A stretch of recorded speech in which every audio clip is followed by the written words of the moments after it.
Hello friends, welcome to the coaching class of RPCC rocks. Last video lecture में हमने word problem number series system के देखे थे और एंड में मैंने आपको ये सीक्वेंस एंड सीरीज का एक एग्जांपल समझाया था छोटा सा।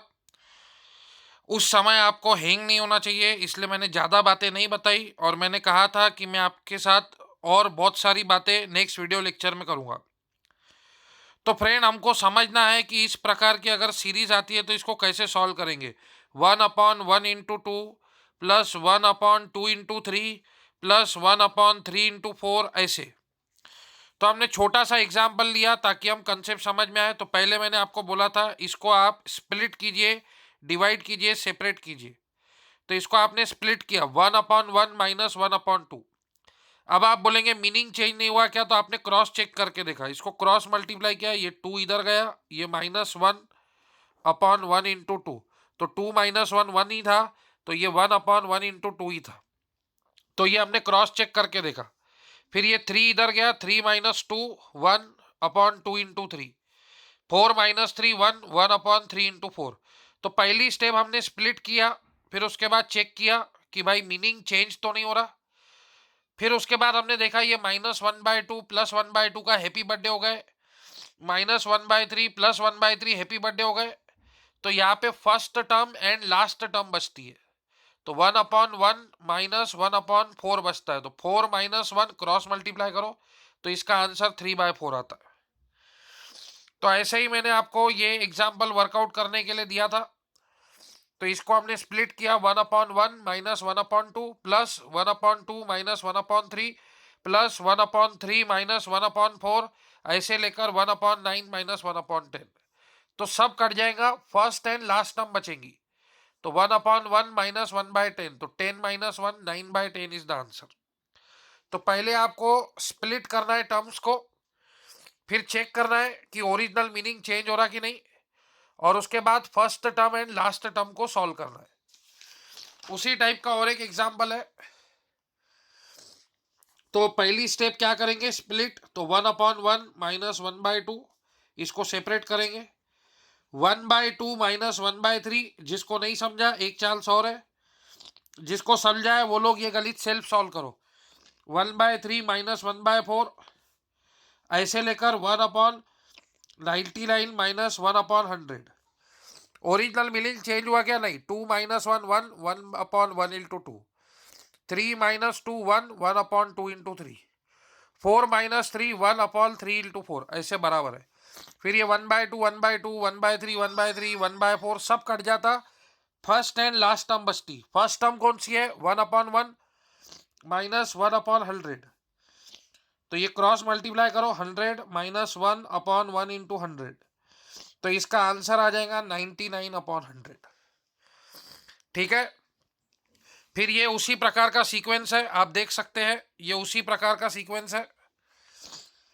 पहली स्टेप आप स्प्लिट करेंगे तो 1/1 -1/3, फिर 1/3 -1/5, फिर 1/5 -1/7।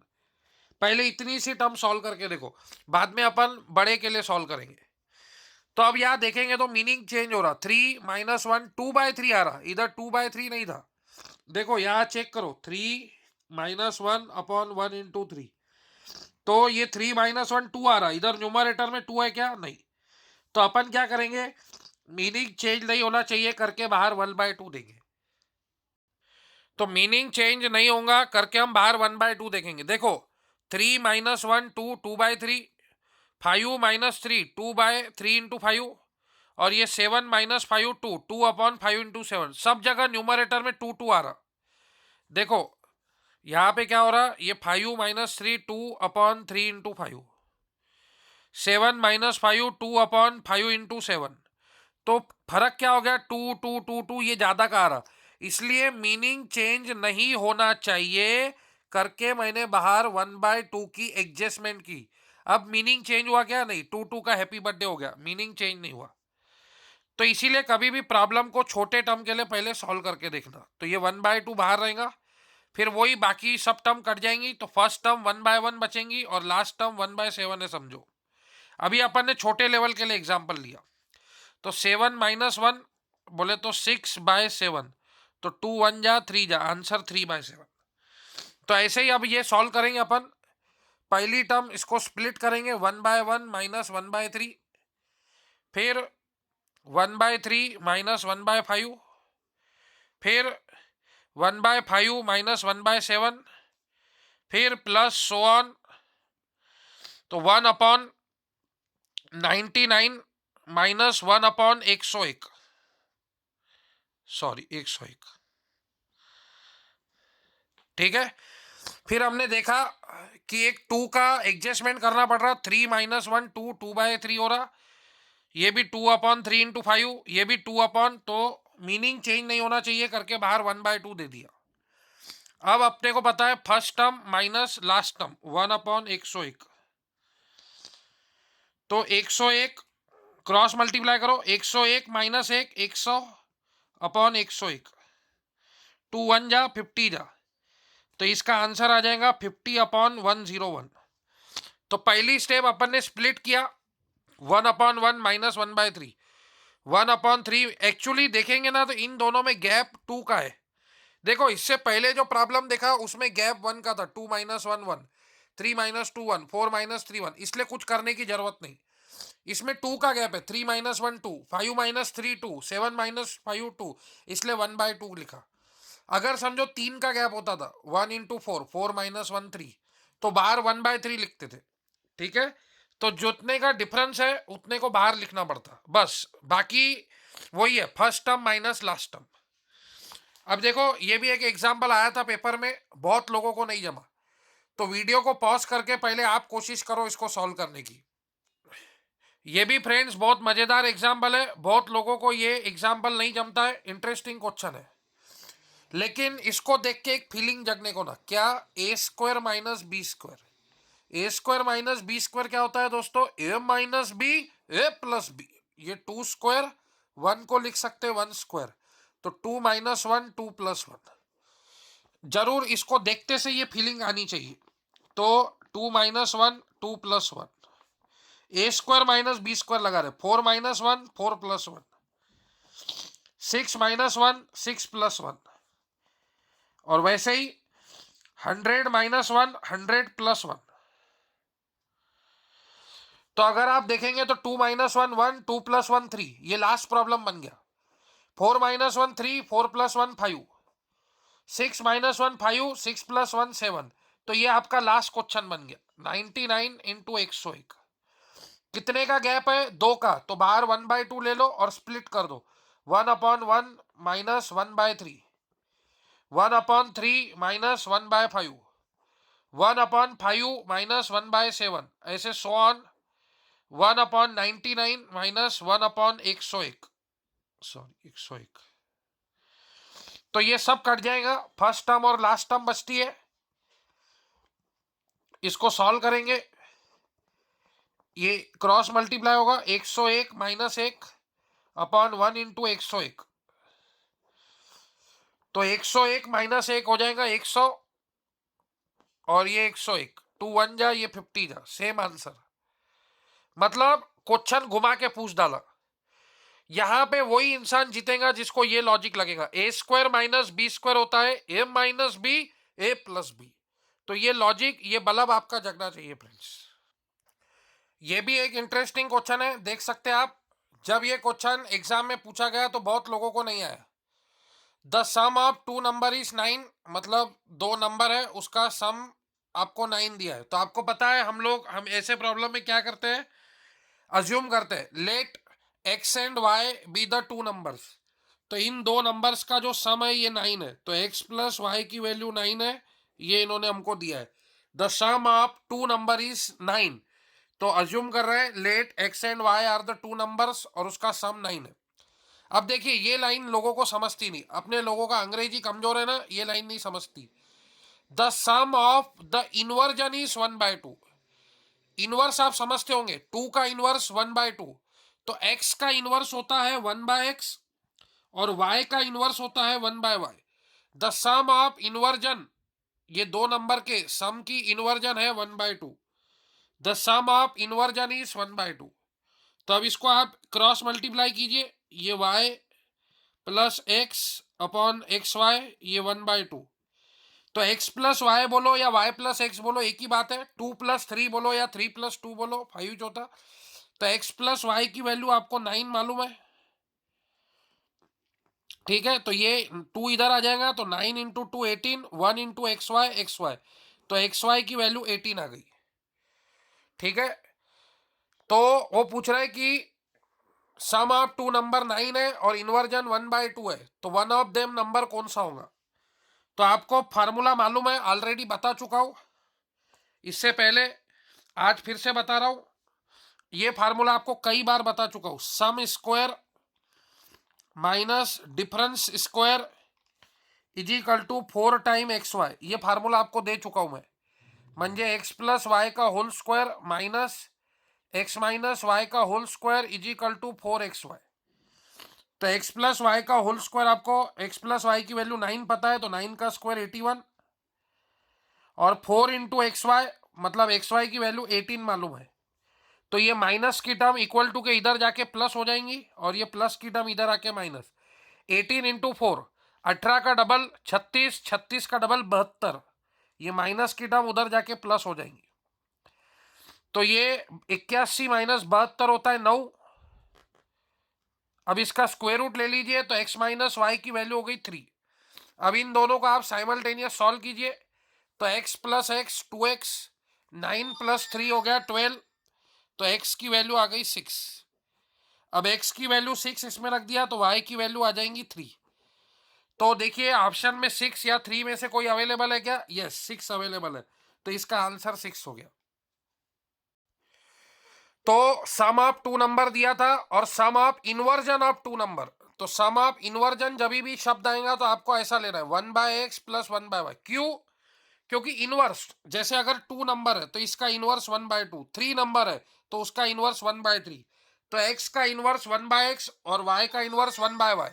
तो सम ऑफ इन्वर्जन, तो 1/x plus 1/y is equal to उन्होंने 1/2 गिवन है। तो इस पे से अपने को एक्स वाई की वैल्यू मिल गई, ये क्रॉस मल्टीप्लाई किया, एक्स प्लस वाई की वैल्यू 9 है, 9 इंटू 2 18, एक्स वाई 18, और ये अपने को मालूम है, ये ऑलरेडी मैं आपको डिराइव करके दे चुका हूँ। X square plus 2xy plus y square, x square minus 2xy plus y square, minus से मल्टीप्लाई करेंगे तो प्लस की चीज माइनस, माइनस की चीज प्लस, इसको सॉल्व करेंगे तो 4xy आता है। तो ये फार्मूला आपको अप्लाई करना ही है इस प्रकार के गणितों के लिए। ये ऑलरेडी मैं आपको बहुत बार बता चुका हूँ, ऐसे गणित हम बहुत बार ले भी चुके हैं। लास्ट वीडियो लेक्चर में हमने बहुत सारे वर्ड प्रॉब्लम देखे थे नंबर सिस्टम के, ये भी एक प्रॉब्लम है। कुछ लोग मेरे को मैसेज भेज रहे थे कि सर आपने नंबर सिस्टम में फ्रैक्शन वाले प्रॉब्लम नहीं लिए, तो ये लीजिए, डायरेक्ट हम बाप गणित लेके आए हैं, ठीक है। वो बोल रहा ए बी सी 3 नंबर है और वो फ्रैक्शन में, let a b and c be the fraction. मैंने आपको पहले ही कल भी बोला था, आज भी बता रहा हूँ, वर्ड प्रॉब्लम के जो क्वेश्चन है उसको आराम से रीड कीजिए, समय लीजिए, समझिए क्वेश्चन को क्या कहना चाह रहे हैं। तो ए बी सी की जो वैल्यू है वो फ्रैक्शन में रहेंगी, ठीक है।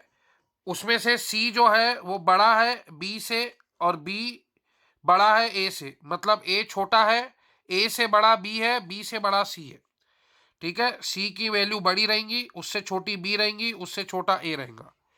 अब आगे क्या बोल रहा, if c is divided by a. ध्यान दो क्वेश्चन पे, अभी हमने यहां तक क्वेश्चन पढ़ लिया, a B C 3 number fraction में है, मतलब ये तीनों के आंसर फ्रैक्शन में आने वाले।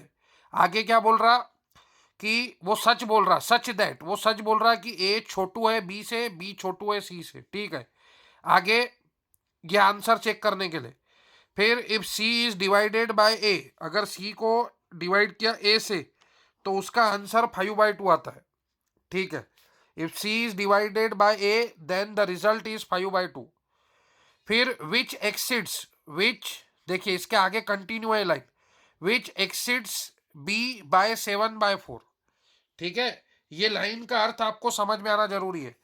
ये लाइन इसके कंटिन्यू में कॉमा दिया हुआ है, c is divided by a the result is 5/2, तो 5/2 विच एक्सिड्स, मतलब ये विच कौन है, ये 5/2 है, विच एक्सिड्स बी बाय 7/4, मतलब 5/2 is equals to b plus 7/4 होगा।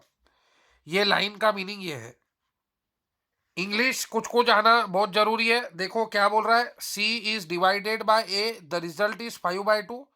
मतलब लोग सी बाय ए 5/2 लिखते हैं, यहाँ तक लोगों को क्वेश्चन समझता है। ये लाइन बहुत लोगों को समझती नहीं। विच एक्सीड, एक्सीड मतलब क्या होता है, बढ़ाना। मतलब विच एक्सीड्स बी बाय 7/4, बी को एक्सीड कर रहा 7/4 से। किसको एक्सीड कर रहा, बी को, इसलिए बी के साथ जोड़ेंगे 7/4। किस में से, 5/2 में से। इसका उल्टा मीनिंग बताओ तो 5/2 माइनस 7/4 करोगे तो आपको बी मिल जाएगा। तो विच एक्सीड्स बी बाय 7/4, बी को एक्सीड कर रहे, बी को बढ़ा रहे, तो यहां से आपको बी मिल जाएगा 5/2 माइनस 7/4। क्रॉस मल्टीप्लाई कीजिए, 5 × 4 20, 7 × 2 14 और 2 × 4 8। तो ये 6/8 हो जाएगा। ठीक है, उसके बाद ये आ जाएगा 3/4। तो बी की वैल्यू आ गई आपकी 3/4। यहां तक समझा क्या? ठीक है, सी इज डिवाइडेड बाय ए, उसकी वैल्यू 5/2 है। विच एक्सीड्स बी बाय 7/4, मतलब 5/2 is equal to b plus 7/4। क्योंकि एक्सीड किसको कर रहा, तुमको, मेरे को नहीं, बी को। तो मैं जैसे बोल रहा कि it's age is exceeded by 2 year, तो आप क्या लिखेंगे, ए प्लस 2। मतलब ए की एज जो है वो एक्सीड हो गई, तो वैसे ही बी एक्सीड हो गया 7/4 से, तो बी प्लस 7/4 काय में से, 5/2 में से। ठीक है, तो ये बातें आपको समझ में आना बहुत ही जरूरी है फ्रेंड्स। और दूसरी बातें ये भी समझ में आना चाहिए कि 5/2 बड़ा नंबर है 7/4 से। देखिए फ्रैक्शन में 1/2 बड़ा है कि 1/4, तो डिनोमिनेटर में जिसकी वैल्यू बड़ी वो छोटा रहता, तो 1/2 बड़ा, 2 छोटा है 4 से। ठीक है, तो जितने ज्यादा बड़े टर्म से डिवाइड करेंगे वो नंबर उतना छोटा होते जाता है। जैसे न्यूमरेटर के हिसाब से 4 इज ग्रेटर देन 2, तो इधर इनवर्स, रिवर्स में 1/2 इज ग्रेटर देन 1/4। तो 5/2 ग्रेटर है तुम्हारा 7/4 से। ठीक है, तो यहां तक हो गया प्रॉब्लम सॉल्व। आगे क्या बोल रहा, क्वेश्चन समझो। विच एक्सीड्स बी बाय 7/4, ये हो गया। If a plus b plus c, a plus b plus c is 11/2 12, sorry. तो इसको कैसे पढ़ते हैं, a into c plus b upon c, इसका ये फॉर्मूला है ए बी बाय सी का। तो a into c plus b upon c, तो 1 × 12 प्लस 11 डिवाइड बाय 12। तो ए प्लस बी प्लस सी हो गया आपका 12 + 11 23/12। बी की वैल्यू अभी ताजा ताजा आपने निकाली 3/4। अब ये 3/4 की वैल्यू इसमें रख दीजिए, तो आपको ए प्लस सी मिल जाएगा। ठीक है, तो ये +3/4 इक्वल टू के इधर आके -3/4। अब इसको एलसीएम 12 बनाइए, ये 12 है, इसको भी 12 बनाइए। तो 12 कैसे बनेगा, तो 4 3 जा 12, तो इसको ऊपर नीचे 3 से मल्टीप्लाई कीजिए। क्या ओरिजिनल मीनिंग चेंज होगा, नहीं, ऊपर नीचे मल्टीप्लाई किया तो 3 3 कट जाता, तो ये 12 हो जाएगा। ठीक है, फिर ये 23 - 9 हो जाएगा। तो 23 में से 9 गए तो 23 में से 3 गए 20 और 6 गए 14, तो 2 7 जा, ये 6 जा। तो ए प्लस सी की वैल्यू आ गई 7/6। यहां तक समझ में आया?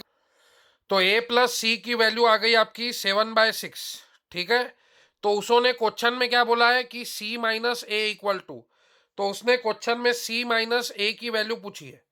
तो देखिए फ्रेंड, आपको ये रिलेशन पता था सी अपॉन ए इक्वल्स टू 5/2 होता है। तो ये डिनोमिनेटर का ए इधर आके न्यूमरेटर में, तो सी की वैल्यू 5/2 ए हो गई। तो इसमें सी की वैल्यू आप 5/2 ए रख दीजिए। सी की वैल्यू देखिए, पहली लाइन क्वेश्चन में बोला था कि if c is divided by a result is 5/2, तो सी की वैल्यू क्या हो जाएंगी 5/2 ए। तो इसमें अपन रख देंगे सी की वैल्यू 5/2 ए इजिकल टू 7/6। ठीक है, तो आपको पता है ए कॉमन ले लेंगे तो 1 + 5/2 हो जाएगा। ठीक है, तो ये 2 + 5 7, 7/2 हो गया, और ये 7/6 हो गया। तो ये 7 7 कट गया, ये 2 1 जा, ये 3 जा, तो ए की वैल्यू 1/3 आ गई। अब ए की वैल्यू 1/3 इसमें रख दो तो सी मिल जाएगा। इसमें ए की वैल्यू 1/3 रख दो, 1/3 + सी इक्वल टू 7/6। तो सी की वैल्यू आ जाएंगी 7/6 माइनस 1/3। तो सी की वैल्यू आ जाएंगी, इसको ऊपर नीचे 2 से मल्टीप्लाई करो। देखिए कभी भी ये इधर 6 है तो इधर भी 6 बनाओ। इधर 6 कैसे बनेगा, ऊपर नीचे 2 से मल्टीप्लाई करो। तो 7 माइनस 2 5, 5/6। तो सी की वैल्यू सबसे बड़ी रहेंगी 5/6। अब आपको उन्होंने क्वेश्चन में सी माइनस ए पूछा है, तो सी की वैल्यू 5/6 और ए की वैल्यू 1/3। ठीक है, तो इधर बड़ी टर्म कौन सी है 6, तो इसको भी 6 बनाओ। तो इसको ऊपर नीचे 2 से मल्टीप्लाई करो तो 2 2, तो 3 इंटू 2 6, तो 5 माइनस 2 3, 3/6। तो आंसर इज 1/2। क्या ऑप्शन में 1/2 है? Yes, c Chennai is the answer.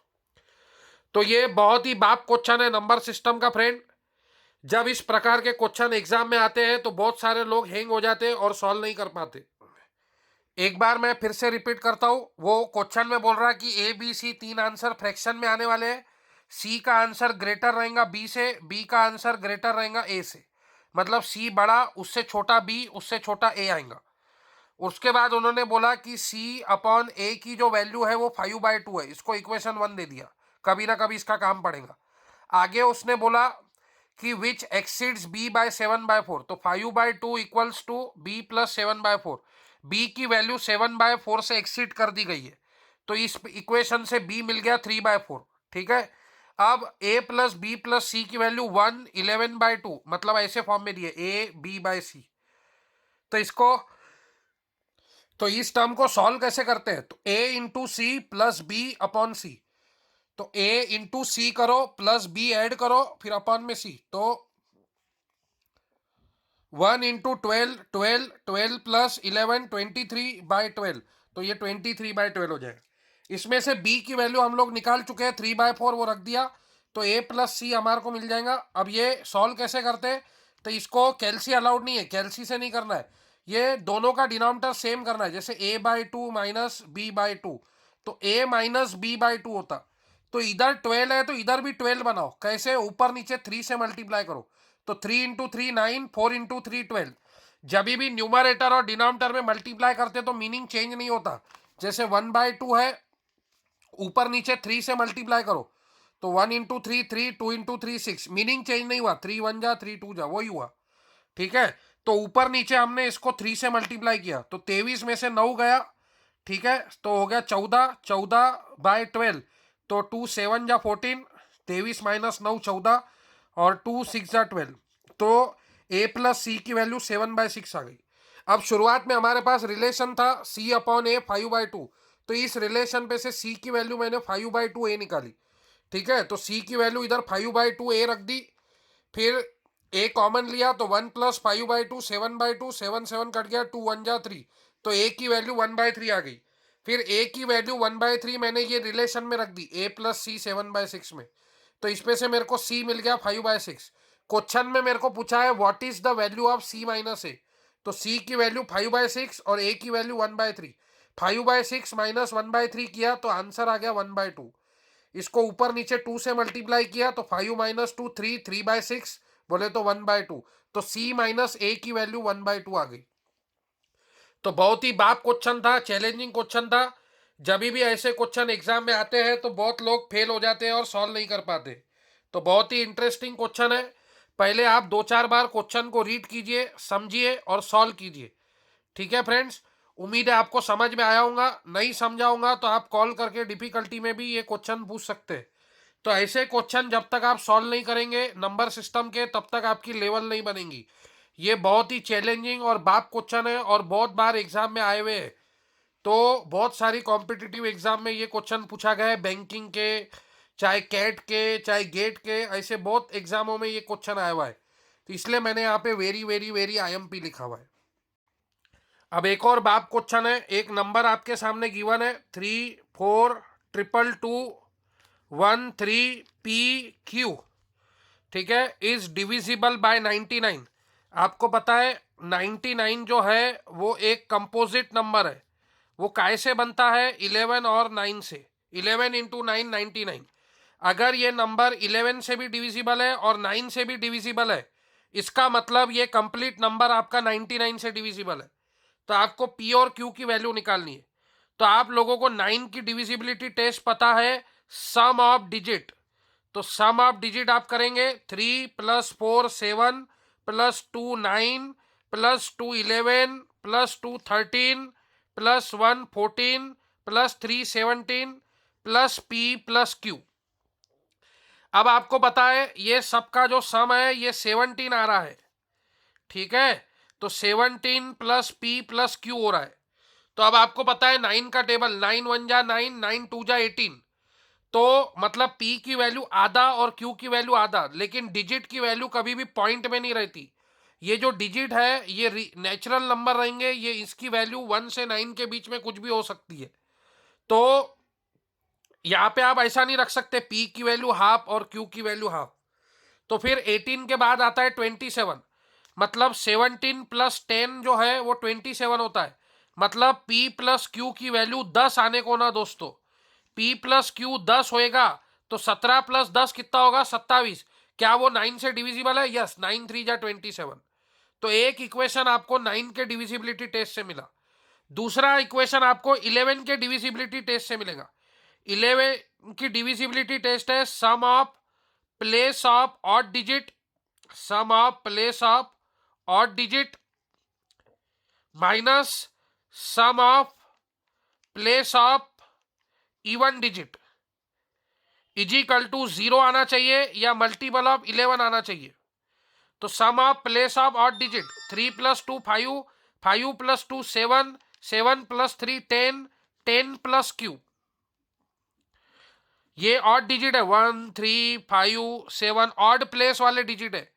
फिर 4 + 2 6, 6 + 1 7, 7 + p।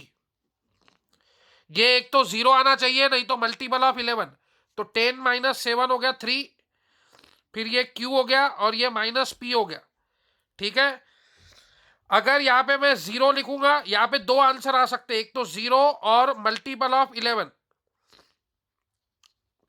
अगर मैं यहाँ पे 0 लिखता हूं, ये 10 + q -7 -p, ठीक है। तो 10 - 7 3 हो गया, तो q अपना माइनस का p उधर जाके +p, +q उधर जाके -q, तो p - q 3 हो गया। और आपको पता है p + q 10 आया था, तो इसको ऐड करेंगे तो p + p 2p, तो p की वैल्यू आएंगी 6.5। आपको पता है पॉइंट में आंसर नहीं आ सकता, मतलब आपको यहाँ पे 0 नहीं लेना पड़ेगा, 0 लिया तो गलत होएगा, मल्टीपल ऑफ 11 लेना पड़ेगा। तो यहाँ पे आपको 11 लेना पड़ेगा। अब 11 लेंगे तो क्या होगा, तो ये q - p, 11 लेंगे तो क्या होगा, ये q - p +3 उधर जाके -3, तो 11 - 3 हो जाएगा 8। अब आप इसको सॉल्व कीजिए, इसको एडिंग किया तो p p कट जाएगा, q + q 2q, 10 + 8 18, तो q की वैल्यू 9 आ जाएंगी। अब q की वैल्यू इसमें 9 रखा, q की वैल्यू अगर इसमें 9 रखा तो p की वैल्यू 1 आ जाएंगी। q की वैल्यू इसमें 9 रखा तो +9 इधर जाके -9, तो p की वैल्यू 1 आ जाएंगी। तो आंसर हो जाएगा p की वैल्यू 1 और q की वैल्यू 9। तो ये भी अच्छा चैलेंजिंग क्वेश्चन था फ्रेंड, ये आपको सॉल्व करते आना चाहिए, ठीक है। देखिए फ्रेंड, 0 रखा तो क्या हो रहा था, ये दो इक्वेशन मिल रहे थे, p - q = 3, p + q। तो p की वैल्यू 6.5 आ रही थी। मैंने बताया ये जो आप p और q है ये आपके पॉइंट में नंबर नहीं आएंगे, ये डिजिट आएंगे 1 से 9 के बीच में कुछ भी, ठीक है। तो ऐसे पॉइंट में आंसर नहीं आ सकता 6.5 वगैरह। तो 11 की डिविजिबिलिटी टेस्ट यही है कि एक तो 0 आ सकता, नहीं तो 11 का मल्टीपल कोई भी। तो 11 का मल्टीपल हमने 11 लिया, 11 1 जा 11, फिर ये +3 इधर जाके -3, तो q - p = 8 हो गया। और एक 9 के डिविजिबिलिटी टेस्ट से इक्वेशन मिला था p + q = 10। इन दोनों को साइमल्टेनियस सॉल्व किया तो q 9 आ गया, p 1 आ गया, ठीक है। ये एक बाप क्वेश्चन आपको होमवर्क के लिए दे रहे हैं, ये सॉल्व करना। What is the reminder when 5 2 3 5 2 3 5 2 3 5 2 3, ऐसे तमाशे कब तक है, 100 डिजिट तक। ये फर्स्ट डिजिट, ये सेकंड, ये थर्ड, ये 4, ये 5, ये 6, ये 7, ये 8, ये 9, ये 10, ये 11, ये 12, ऐसे 100 डिजिट तक के। तो इसको जब अगर आप डिवाइड करेंगे 32 से तो रिमाइंडर क्या आएगा, 5 2 3 5 2 3 5 2 3 ऐसे कितने बार आएगा? तो ऐसे 100 प्लेस तक आएगा। ठीक है, ये फर्स्ट प्लेस, ये सेकंड प्लेस, ये 3, ये 2, 5, ये फर्स्ट प्लेस, ये सेकंड प्लेस, ये थर्ड, ये 4, ये फिफ्थ, फिर ये 6 7 8 9 10, ऐसे करके 100 प्लेस तक आएगा। तो उसको 32 से डिवाइड करेंगे तो रिमाइंडर क्या आएगा? तो ये चैलेंजिंग क्वेश्चन आपको होमवर्क के लिए दे रहे हैं। ये भी क्वेश्चन एग्जाम में आया हुआ है। ये क्वेश्चन अगर आपको आ गया तो समझ जाओ आप जीत गए, आप नंबर सिस्टम टॉपिक सीख गए। नहीं आया तो अभी भी प्रैक्टिस की कमी है, अभी भी आपको ऐसे गणित को प्रैक्टिस करते आना चाहिए। ठीक है, थैंक यू फ्रेंड्स। बाकी की बातें हम नेक्स्ट वीडियो लेक्चर में करेंगे। आज के लिए इतना काफ़ी है। आज हमने सब मज़ेदार और चैलेंजिंग क्वेश्चन लिए।